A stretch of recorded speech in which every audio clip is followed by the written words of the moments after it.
¿Qué tal? Buenos días. Vamos a continuar con lo que sería nuestra clase de cálculo diferencial. En el día de hoy vamos a abordar un tema nuevo que es el de las funciones. Como en cada nuevo tema, se va a empezar primero que nada explicando la parte teórica y después de eso ya se van a abordar partes de los ejercicios. En este caso, primero pues para poder abordar las funciones, tenemos que explicar qué es una función. Básicamente una función es una correspondencia entre dos o más variables. ¿A qué le llamamos variables? Pueden ser distintas. Una de ellas puede ser una variable independiente. Cuando hablamos de una variable independiente, por lo general va a ser la que tomamos como X y es la que está dentro de la ecuación o la que va a dictar el valor de lo que conocemos como variable dependiente. En este caso, la variable dependiente va a ser la Y, pues en la mayor cantidad de los casos, que pues como su nombre lo dice, va a ser la que va a depender de los valores que tenga la X y las otras variables. Y es por lo general pues la que va a estar fuera de la ecuación y que va a estar despejada. También tenemos lo que sería una constante absoluta, la cual no cambia de valor, como puede ser pi, como puede ser la gravedad, la velocidad de la luz, velocidad del sonido, todo ese tipo de constantes se les conoce como constantes absolutas porque ya tienen un número definido. También tenemos lo que serían como las constantes arbitrarias, en las cuales puede estar cambiando dependiendo del ejercicio, de lo que se está viendo, como puede ser la longitud, el radio, la distancia, la velocidad, el volumen y así sucesivamente. Todo ese tipo de constantes se les va a conocer como constantes arbitrarias. Si, por ejemplo, nosotros tenemos una función que puede ser y es igual a 2x más 18. En este caso, ya tenemos dos constantes, una correspondencia entre dos o más variables, y esas variables, pues sería una de ellas la variable independiente, que es la X, y la dependiente, que es la Y. Como pueden ver, aquí dependiendo del valor que nosotros le pongamos a X, se va a obtener un valor en Y. Es por eso que la X es la independiente y la Y es la dependiente. Y bueno, el 18 en este caso es simplemente una constante así, llanamente, entonces no tiene una de estos nombres, sería simplemente una constante.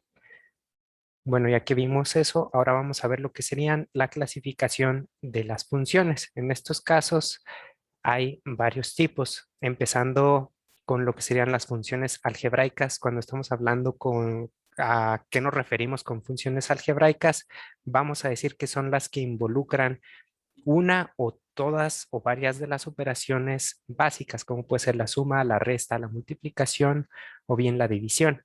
En este caso tenemos varios ejemplos, siendo por ejemplo la primera de las funciones que tenemos y es igual a x más 3. En esta primera se está teniendo la suma, como por ejemplo en la segunda que tenemos y es igual a x menos 5, donde se está abordando lo que sería la parte de la resta. En el tercero, que es y es igual a 28x, aquí se está abordando la multiplicación. Y en cuanto a la cuarta, tenemos que es y es igual a 10 que divide a x más 2. En este caso se está abordando la división y además de la división, la suma. Y ya en la última, donde se están abordando todas las operaciones básicas. ¿Por qué? Porque tenemos y es igual al conjunto de 5x más 7 que está dividido por el conjunto de 2x menos 9. En este caso tenemos la suma, la resta, multiplicaciones y división. Entonces, en esos casos, a eso se le llama o se le va a conocer como funciones algebraicas. También tenemos otro tipo de funciones que se llaman funciones trascendentes. Cuando nos enfocamos o decimos que son funciones trascendentes, van a ser las que involucran funciones trigonométricas, trigonométricas inversas, logarítmicas y también las funciones exponenciales. En algunos ejemplos, pues podemos hablar que las trigonométricas son las que conocemos ya con las funciones trigonométricas, pues las más conocidas, seno, coseno, tangente.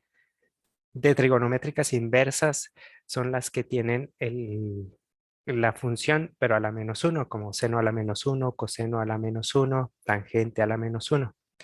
Entonces, en esos casos va a ser de esta manera, ¿verdad? Y además de esas, también tenemos pues las logarítmicas. Cuando hablamos de logarítmicas, pues van a tener el logaritmo que está siendo afectado o que va a afectar a la variable independiente, en este caso logaritmo de 12x. Este logaritmo que tenemos aquí es de base 10. Cuando no tiene ningún numerito es que es base 10, pero eso lo vamos a ir viendo poco a poco más adelante, más a fondo, entonces para que pues se vaya teniendo eso en cuenta también. Bueno, además de este logaritmo, también recordemos que existe el logaritmo natural y existen también otros logaritmos de otras bases, pero siendo los más generalmente utilizados este logaritmo y el logaritmo natural. Además de esta función logarítmica, también tenemos la función exponencial, que es cuando se tiene un exponente. Por ejemplo, aquí, en este caso, que es y es igual a Euler, que está siendo elevado a la 8x. Al tener el exponente, pues ya se va a hacer una función trascendente exponencial. O bien cuando se tiene, pero ya sea no necesariamente el Euler, pues que se pueda tener alguna otra variable, alguna otra constante, como por ejemplo aquí, que es 2, que está siendo elevado a la 5x. En este caso, pues también va a ser una función trascendente exponencial. Muy bien, ya que se vieron este tipo de funciones que son trascendentes, también se tienen otra serie de clasificaciones, entre las cuales están también las funciones racionales. Cuando hablamos de funciones racionales, vamos a decir que van a ser las cuales tienen en su variable independiente sin raíces, es decir, que la variable independiente, o bien la x, déjenme ponemos aquí que es la x para que lo tengamos en cuenta. La x, su parte de la potencia va a ser un número entero. Entonces, al tener un número entero, nos va a decir o vamos a saber nosotros que es una función racional. Y no importa si tenemos esa variable independiente o esa x en el numerador o en el denominador, siempre y cuando lo que es el exponente sea un número entero, ¿verdad? Entonces, en este caso, pues el primero de los ejemplos nos dice y es igual a 7x cuadrada más 8. Todo esto está siendo dividido entre x más raíz de 23. Aquí al ver todo esto, pues nos estamos dando cuenta que en realidad lo que es el cuadrado y la x tienen número entero, por lo cual pues sí entra en la parte de funciones racionales. Al ver este otro ejemplo que nos dice que es y es igual a 6x elevado a la 9 tercios, vamos a darnos cuenta de que aquí pues tenemos un exponente fraccionario, pero ¿por qué se toma como si fuera una función racional? Aquí por el simple hecho de que lo que es 6x a la 9 tercios, este 9 tercios se puede simplificar, quedando en realidad como y es igual, ay caray, y es igual a 6x a la 3. Entonces, al simplificar ese 9 tercios, nos quedaría en realidad que es 6x cúbica, con lo cual pues estamos determinando que en realidad pues es una variable independiente que no tiene una raíz, es decir, que su exponente es un entero. Entonces, por eso decimos que también es una función racional. Bueno, ya que tuvimos eso y que vimos eso, cuando se tienen raíces o bien un exponente fraccionario, se le va a decir que son funciones irracionales. Entonces, bueno, aquí lo que sería la definición nos dice que son aquellas en las que la variable independiente involucra raíces.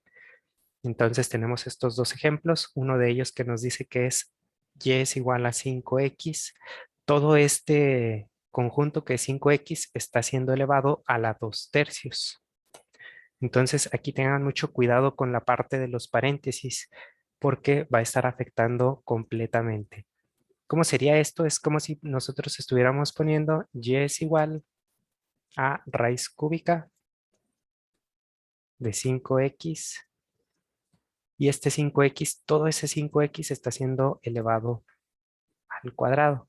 Aquí deben de tener mucho cuidado de no poner 5x cuadrada, porque no es lo mismo poner 5x y todo eso al cuadrado que poner simplemente 5x cuadrada, ya que aquí al ser elevado al cuadrado todo esto sería como si tuviéramos raíz cúbica de 25x cuadrada, para que tengan eso en cuenta y cuando estén resolviendo algún ejercicio, pues que no se les vaya a pasar esa parte.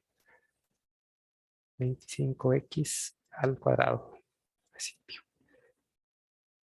Bueno, eso es así como por esa parte. Ahora bien, si tenemos este otro ejercicio en el cual nos dice y es igual a la a6 que multiplica a x elevado a la 7 quintos. En este caso también, aquí al no tener un paréntesis que esté englobando a 6x, nos va a decir que este 7 quintos, esa potencia de 7 quintos, solo está afectando a la x. ¿Cómo sería esto? Es como si nosotros estuviéramos poniendo el 6 en la parte de afuera y la raíz quinta que está solamente afectando a la x. Y pues lo que sería la parte de la potencia que es elevado a la séptima. Entonces, esta parte también es muy importante para que lo tengan en mente y al momento de estar haciendo alguno de las soluciones, pues que no se vayan a ir con la finta de resolver otro de otra manera. Entonces, en estos casos se les dice que son irracionales. ¿Por qué? Porque al momento de acomodar, pues va a quedar como si tuvieran una raíz. O bien que en la parte del exponente, pues va a ser un exponente fraccionario. No sé si tengan duda hasta esta parte de las clasificaciones, si vamos bien.